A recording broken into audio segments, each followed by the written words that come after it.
Siyempre nakapag-clock nga tayo sa ano natin sa BFRC yun, kakarating nga lang to ni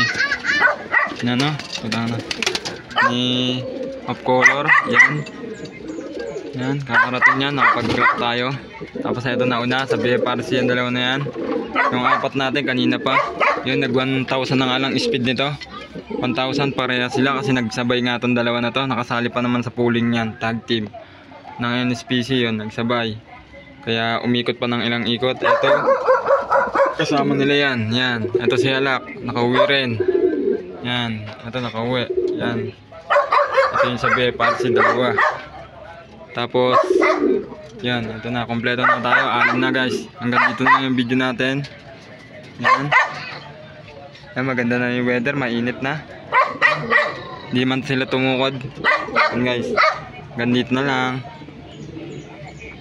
Yan. Maraming salamat. Bye.